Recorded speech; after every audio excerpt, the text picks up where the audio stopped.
Abhijit Kaur ji, professor Imtiaz Jain ji, विश्वविद्यालय के पूर्व माननीय कुलपतिगण, विश्वविद्यालय के सभी एलुमनाई से जुड़े भी हमारे वरिष्ठ चिकित्सकगण,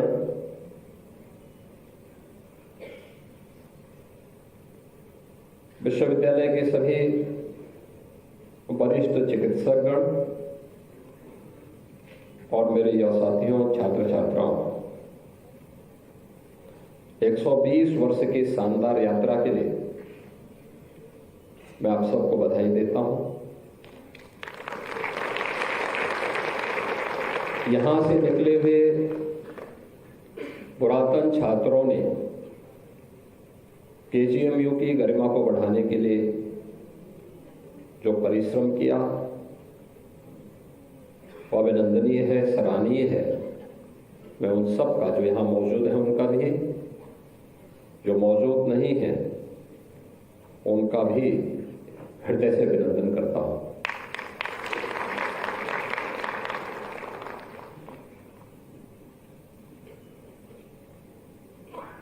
काल का प्रभाव वो किसी का इंतजार नहीं करता। 1905 में जब यहां पर एक मेडिकल कॉलेज खोलने की बात आई होगी,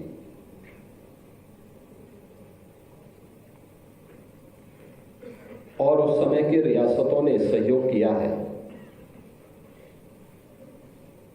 तो 10,75,800 रुपये से ही वह मेडिकल कॉलेज प्रारंभ हो गया था।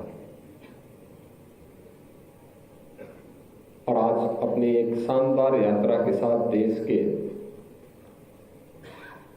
सबसे बड़े मेडिकल संस्थान के रूप में केजीएमयू, एक अग्रणी चिकित्सा संस्थान के रूप में केजीएमयू अपनी यात्रा को लेकर के निरंतर आगे बढ़ रहा है।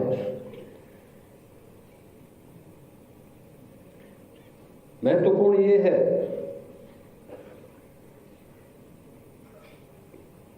कि शासन की मंशा के अनुरूप हम कितना कुछ अचीव कर पा रहे हैं। और जब मैं इस यात्रा को देखता हूं तो मुझे लगता है कि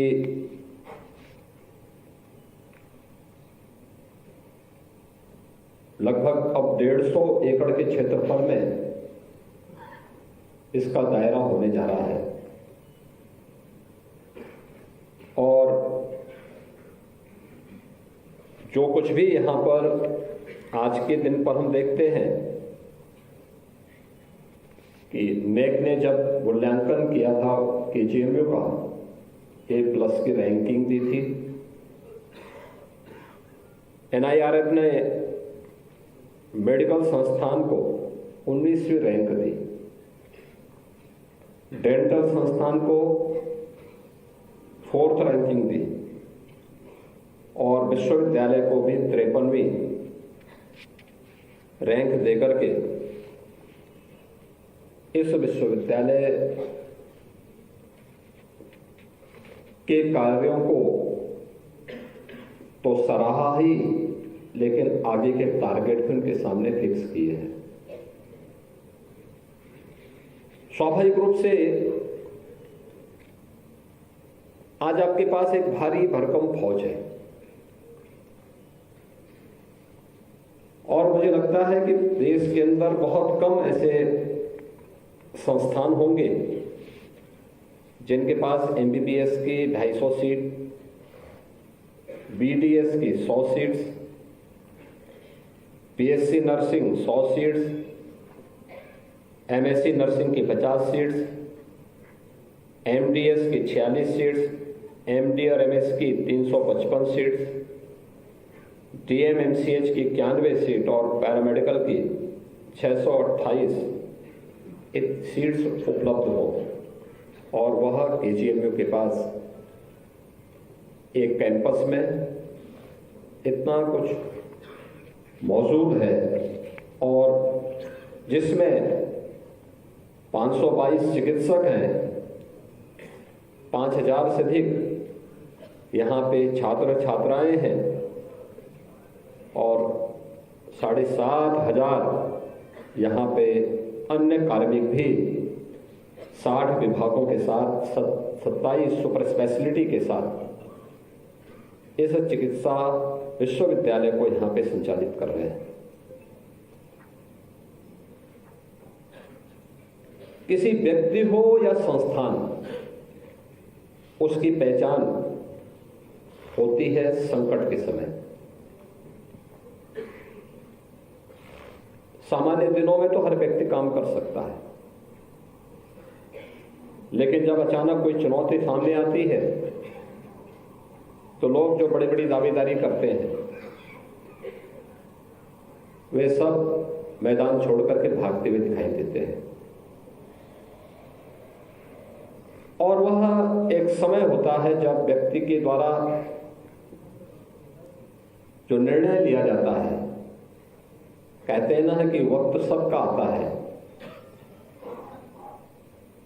यानी वक्त सबको मिलता है। कोई बिखर जाता है, कोई निखर जाता है।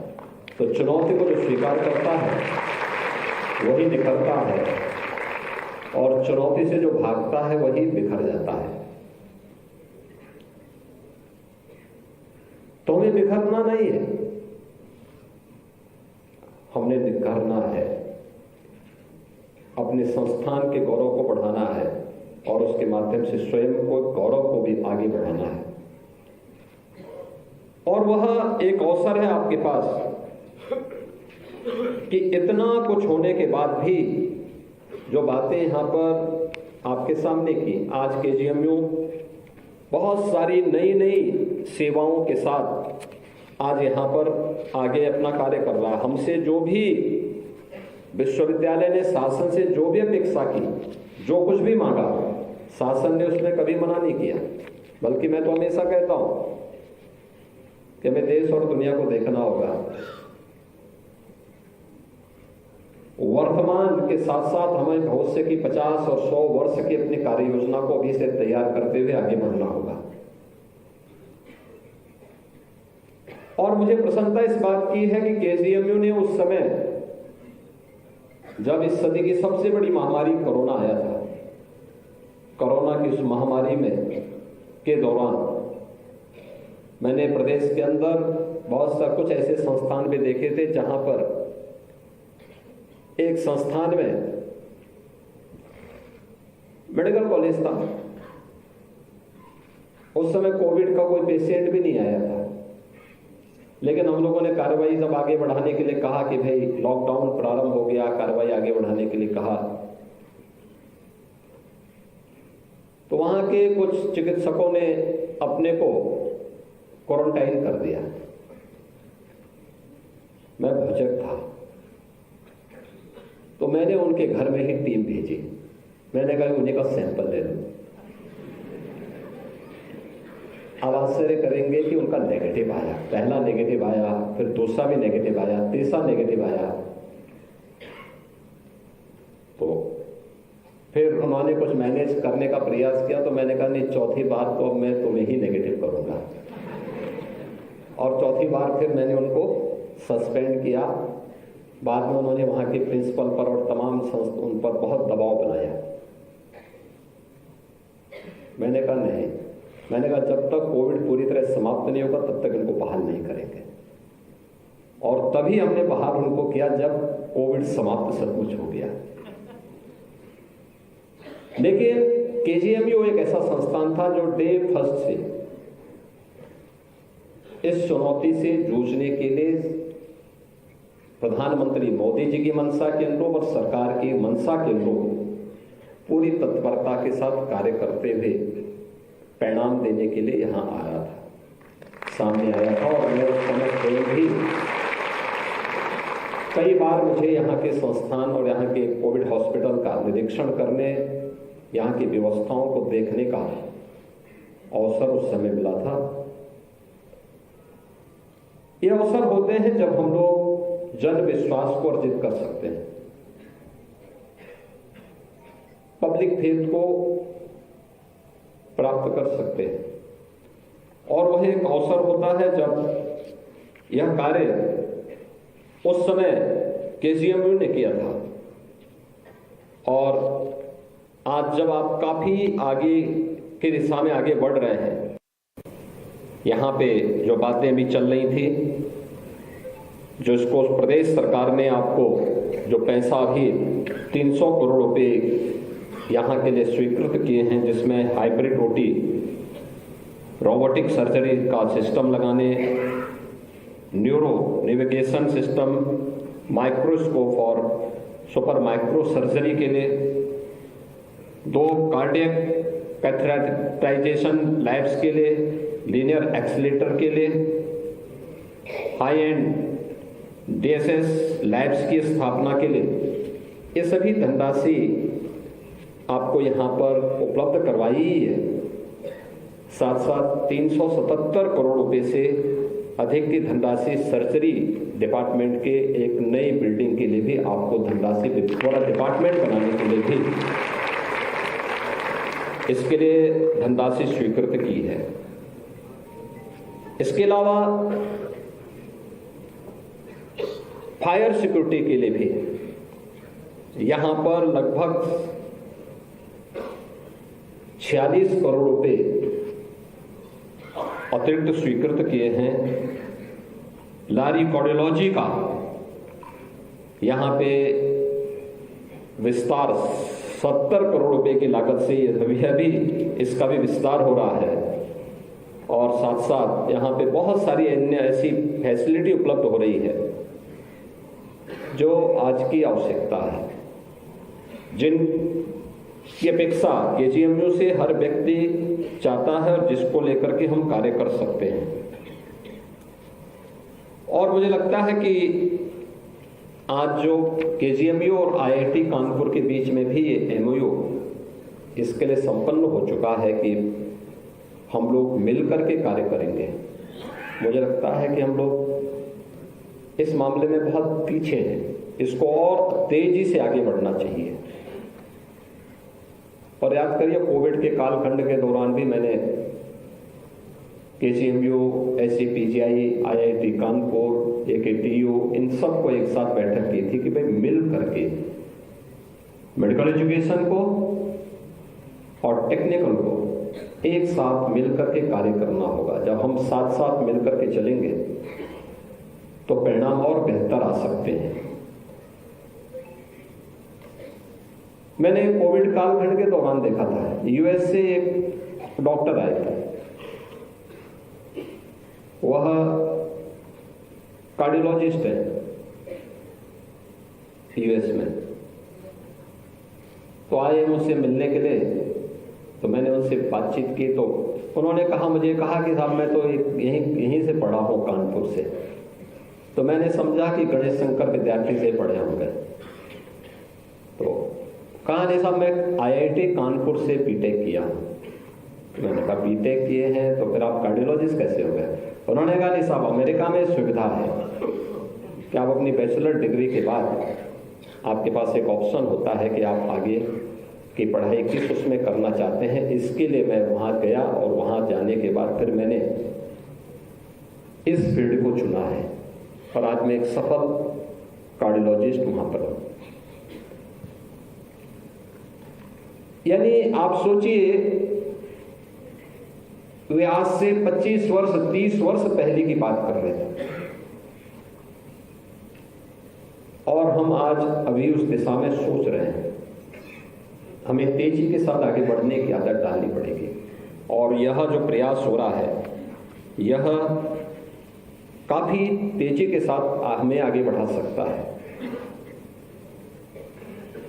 यहां पे पेशेंट अटेंडेंट के लिए जो एक रेन बसेरा के लिए भी बात हुई, सीएसआर से एक राशि हम लोगों ने यहां पे उपलब्ध करवाई है, लेकिन मेरा मानना है कि पैसा सरकार के स्तर पर भी और सीएसआर से भी पैसे की कोई कमी नहीं। हमें उसको केवल उस प्रकार की कार्य योजना समयबद्ध तरीके से आगे बढ़ाने के लिए अपने आप को तैयार करना होगा। और मैं आपको इस बात के लिए आश्वस्त करूंगा कि आज की जो डबल इंजन की सरकार है, इस सरकार ने लीकेजेस को रोका है, भ्रष्टाचार पर प्रहार किया है, लेकिन जनता से जुड़े हुए मुद्दे पर और प्रदेश के संस्थानों को हम ऐसे सेंटर ऑफ एक्सीलेंस के रूप में स्थापित कर सके। समय से अगर कोई भी कार्य योजना शासन के पास पहुंचती है तो उस कार्य के लिए पैसे की कमी नहीं है। पैसा जितना जो संस्थान मांगता है उस संस्थान को उतना पैसा शासन के स्तर पर दिया जाता है और यह अपेक्षा की जाती है कि समयबद्ध तरीके से आप इसको आगे बढ़ा दीजिए। होता क्या, बहुत विभाग पैसा ले लेते हैं, पैसा समय पे खर्च नहीं करते। मैं देख रहा था जब मैं 2017 में चीफ मिनिस्टर बना था तो ऐसे ऐसे विभाग थे जिनके पास 10-10 वर्ष का पैसा पीएलए में पड़ा था। तो हमारी सरकार आई थी, प्रदेश का खजाना खाली था, तो हमने सभी विभागों के जो पैसे पड़े हुए, तो पीएलए का एक अकाउंट होता है, उस अकाउंट में लोग डाल देते थे जिससे उसको रख सके। तो मैंने कहा ये सब पीएलए में जितना पैसा है सारा निकालो, और उस पैसे को निकाल करके हमने अगले समय के लिए प्रदेश के कार्मिकों के वेतन की व्यवस्था भी दी, किसानों का कर्ज माफ भी किया कर दिया, और पैसा कम भी नहीं हुआ। और मैंने तब से कह दिया है कि अगर 31 मार्च तक कोई विभाग स्वीकृत पैसे को खर्च नहीं करता है तो शासन उसको वापस मंगा ले और फिर अपने रूटीन के कार्यों के साथ उसको जोड़ ले। अगले साल के बजट में फिर हम उसको करें। और इसलिए समय से हम अपने कार्यक्रम को आगे बढ़ाएं, समयबद्ध तरीके से हमें आगे बढ़ने की तैयारी करनी चाहिए। और इसको अगर हम समयबद्ध तरीके से आगे बढ़ा लें तो इसका लाभ होगा। और मुझे प्रसन्नता है कि यहां पर जो एक डाटा सेंटर की स्थापना है, इस संस्थान के लिए R&D एंड इनोवेशन के लिए भी जो कार्य आप यहां पे IIT कानपुर के साथ मिलकर के करेंगे, KGMU की प्रतिष्ठा को काफी बढ़ाएगा, KGMU के परिणाम को बहुत आगे बढ़ा सकता है। यह हम सबके लिए चुनौती है। KGMU में जितनी मरीजों की अभी यहां पे OPD में जितने लोग आना चाहते हैं, कैसे हम स्क्रीनिंग करें, टेली कंसल्टेशन हो सकता है, वर्चुअल ICU हो सकता है, यहां पर सामान्य पेशेंट के लिए अलग और अन्य जो सुपर स्पेशलिटी से जुड़े हुए पेशेंट हैं उनको अलग से कैंपस दे करके कर सकते हैं। कैसे कर सकते हैं, इस दिशा में आ गया है, समय आ गया है जब हमको गंभीरता से सोचने की आवश्यकता है। आज के दिन पर पेशेंट के पास अपने उपचार के लिए पैसे की कमी नहीं है। आपने यहां पर जो आपके कुलपति जी ने जो यहां पर हमारे सामने डाटा भी रखा कि आयुष्मान भारत में 12,102 पेशेंट को और दीनदयाल उपाध्याय कैशलेस उपचार योजना, ये जो सरकारी कर्मचारी हैं उनके लिए है, 681 मरीजों को इसका लाभ दिया गया है। असाध्य रोगियों के लिए 2,644 और अन्य योजना से भी 4,772 पेशेंट, जननी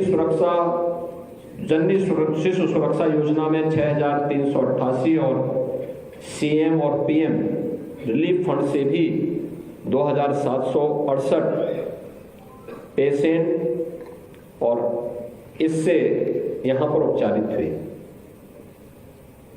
यानी आयुष्मान भारत भी है, और अब तो आयुष्मान भारत के साथ 70 वर्ष से ऊपर के हर एक बुजुर्ग को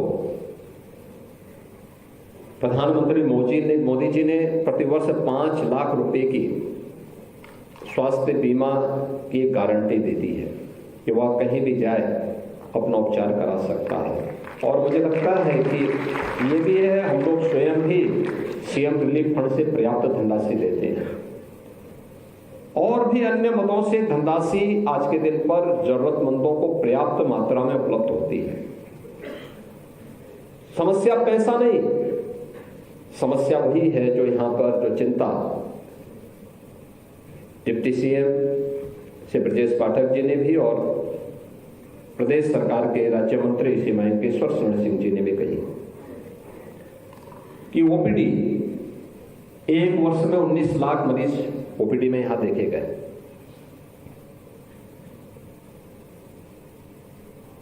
अब आप मान के चलिए कि 10,000 पेशेंट यहां पे आते हैं। ये संख्या बढ़नी है, घटनी नहीं है, क्योंकि जो दिनचर्या है, जिस प्रकार से दिनचर्या है, वो दिनचर्या व्यक्ति के पास स्वयं के लिए समय नहीं और दूसरी बीमारी उसने जो पाल ली है स्मार्टफोन की, तो ये इसको और बीमार करेगा। अभी तो आपको अलग से मानसिक रोग का एक बहुत विस्तार देना होगा, क्योंकि एक नई बीमारी पैदा करने वाला है। उन स्थितियों में, उन चुनौतियों के लिए अभी से अवेयरनेस पैदा करना। अगर कोई बात केजीएमयू बोलेगा, आईआईटी कानपुर बोलेगा, उसका महत्व होगा, लोग सुनेंगे, अभिभावक भी सुनेंगे। नहीं तो बच्चा बाद में पैदा होता, उसके लिए स्मार्टफोन माँ बाप पहले से खरीद के रख देते हैं। उससे बचाने की आवश्यकता है, उससे अभी से उनको तैयार करने की आवश्यकता है। 38 लाख पेशेंट आपने ओपीडी में देखे एक वर्ष में, और 1.5 लाख आपने यहां पे आईपीडी में भर्ती की, उपचार के लिए भर्ती किए। 30,000 मेजर सर्जरी और 75,000 माइनर सर्जरी यहां पर संपन्न हुई। 1 लाख से अधिक इस सर्जरी भी यहां पे संपन्न हुई। अच्छा है, लेकिन इसको बढ़ाने की चुनौती, इसको बढ़ाया जा सकता है। लोग आ रहे हैं विश्वास के साथ। याद करना, आपकी सबसे बड़ी पूंजी, एक डॉक्टर की सबसे बड़ी पूंजी, एक विद्यार्थी के रूप में ये मेडल हो सकते हैं, उसकी डिग्री हो सकती है, उसके अंक हो सकते हैं, लेकिन एक सफल डॉक्टर की सबसे बड़ी पूंजी होती है उसकी संवेदना। एक ही संकल्प होता, सर्वे संतु निरामया, सबके निरोग होने की कल्पना के साथ वो काम करता है। और निरोगी होने की सबसे बड़ी दवा क्या है? आपका व्यवहार, आपके द्वारा उससे की जाने वाली बातचीत। डॉक्टर का व्यवहार ठीक है तो नर्सिंग और पैरामेडिक्स का भी व्यवहार अपने आप ठीक हो जाएगा।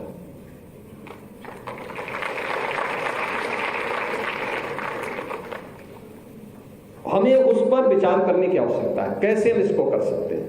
उस संवेदना को और आगे बढ़ाने की आवश्यकता है। और याद करना, बीमारी तो आती है, बीमारी जैसे गायब हुई तो पेशेंट भी धीरे धीरे करके भूल जाता है बीमारी भी भूल जाता है, और भी क्या है। लेकिन व्यवहार, जैसा व्यवहार आप करेंगे वह व्यवहार ऐसा होता है कि वह बहुत लंबे समय तक उसके साथ चलता है। और उस व्यवहार के लिए एक चिकित्सक के रूप में उस संवेदना को अपने साथ बनाए रखने के लिए हमें विशेष प्रयास करने की आवश्यकता है। ये जितने भी आपने यहां पर बताए हैं, ये सचमुच एक टारगेट हमारे पास होना चाहिए। प्रधानमंत्री मोदी जी ने देश को 2047 तक, जब ये देश अपनी आजादी का शताब्दी महोत्सव मना रहा होगा, एक लक्ष्य दिया है। केजीएमयू के सामने अगले 5 वर्ष में केजीएमयू 125 वर्ष की अपनी शानदार यात्रा को आगे बढ़ाएगा। एनआरएफएफ रैंकिंग में, नेक की रैंकिंग में हमारा कौन सा स्थान होगा? 1। उसके लिए भी अपने आप को तैयार करना है। लेकिन साथ साथ हमारे द्वारा दी जाने वाली सेवा प्रदेश के लिए, मेडिकल एजुकेशन के लिए भी और स्वास्थ्य सेवाओं के लिए भी, यह दोनों फील्ड में हम एक स्टैंडर्ड सेट करें और इसका पालन फिर प्रदेश के अंदर अन्य सभी संस्थान कर सकें, यह हमें सुनिश्चित करने के लिए अपने आप को तैयार करना होगा। इसके लिए हम अपने आप को अभी से तैयारी करें। 5 वर्ष का भी और 30 वर्ष के बाद जब यह संस्थान अपने 150 वर्ष की यात्रा पूरी कर रहा होगा, उसमें से बहुत सारे लोग उस समय नहीं रहेंगे, लेकिन उस नींव उसकी अभी से डालनी होगी।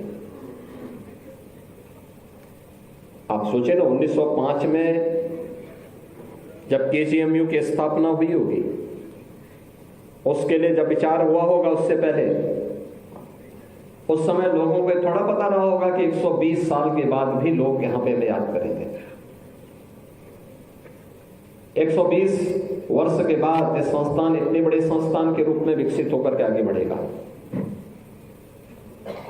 और इतने बड़े संस्थान के रूप में लाखों लोगों को, आप सोचिए, जो 19 लाख लोग पिछले 1 वर्ष के अंदर, यानी अभी तो 9 ही महीने हुए हैं, इन 9 महीनों के अंदर यहां से उपचार होकर के जा गए हैं, या जिनको यहां पे भर्ती होने का अवसर प्राप्त हुआ, वे लोग जो यहां पे सफल उपचार होकर के गए हैं, या 1 लाख से अधिक सर्जरी हुई है। किसी ने 1905 में सोचा होगा? नहीं सोचा होगा, लेकिन आपने किया, इस दौरान हुआ है।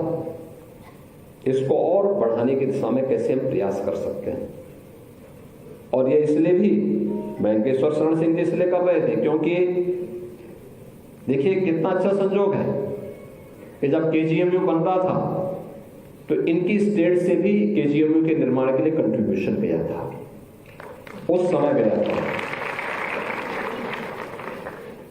और आज वे भी विभाग के राज्य मंत्री के रूप में प्रदेश के चिकित्सा संस्थान में वे सफलतापूर्वक अपनी यात्रा को आगे बढ़ा सकें, इसके लिए अपना योगदान दे रहे हैं। तो ये दोनों चीजें एक साथ जुड़ती हुई दिखाई दे रही है। हर व्यक्ति की इच्छा होती है, और मैं तो कहूंगा केजीएमयू से कि उन लोगों को बुलाया जाना चाहिए जिन लोगों ने, और ठीक है उस समय की रियासत रही होंगी या समाज के अलग अलग तबके के लोग रहे होंगे, जिन लोगों ने स्थापना के समय इस केजीएमयू के निर्माण के लिए उस समय योगदान दिया होगा।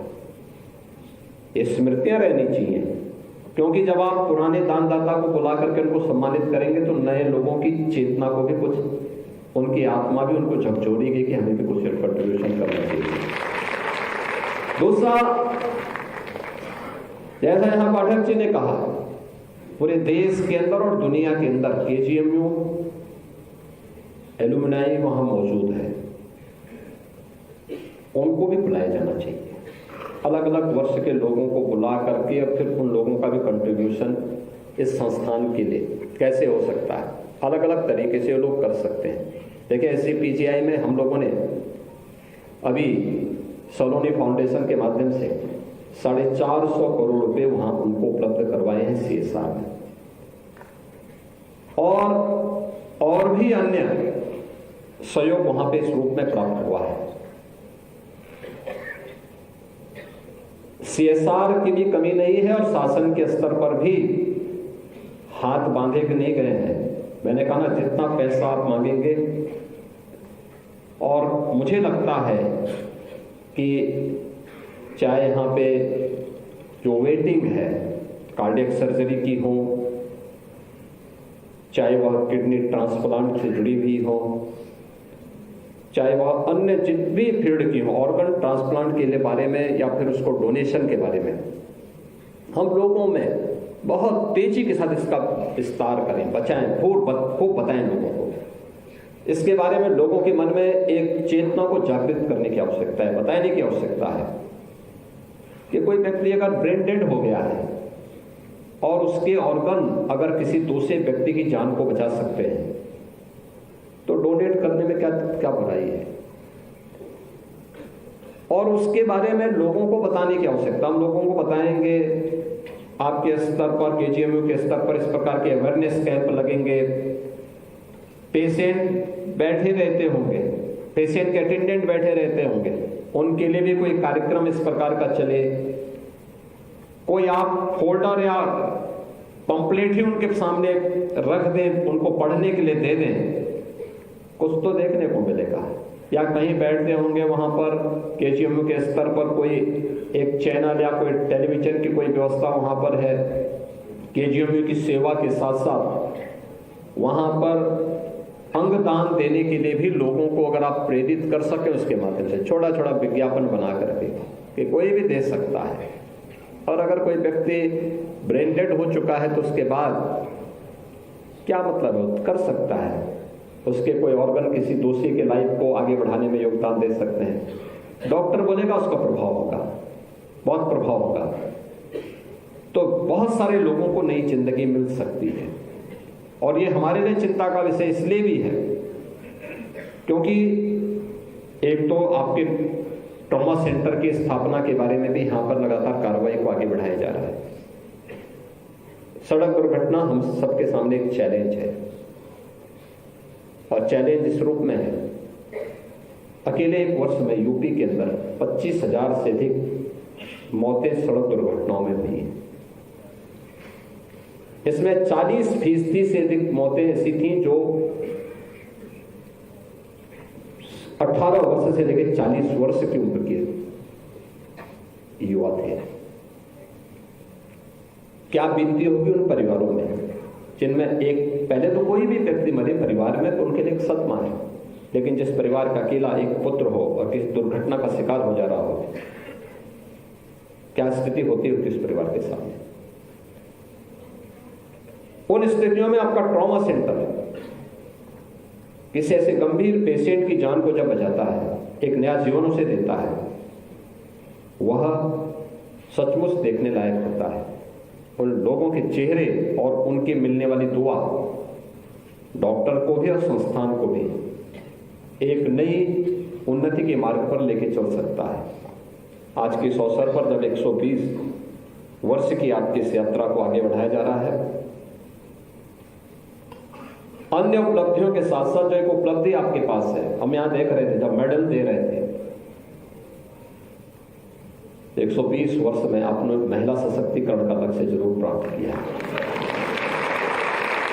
मैं देख रहा था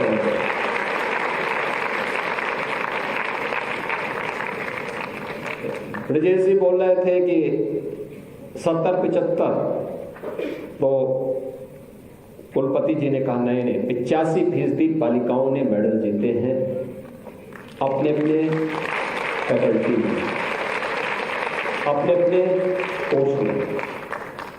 और सचमुच जिन्होंने मेडल प्राप्त किया है या उनके उत्कृष्ट कार्य के लिए उन्हें आज यहाँ सम्मानित किया गया मंच पे, मैं उन सबको हृदय से बधाई देता हूँ, अपनी शुभकामनाएं देता हूँ, विश्वास व्यक्त करता हूँ कि केजीएमयू शानदार यात्रा को और शानदार तरीके से आगे बढ़ाने में अपना योगदान देगी। राज्य सरकार इस शानदार यात्रा को और भी शानदार बनाने के लिए अपना भरपूर सहयोग भी करेगी। आप सबके प्रति मेरी मंगलमय शुभकामनाएं। धन्यवाद। जय हिंद।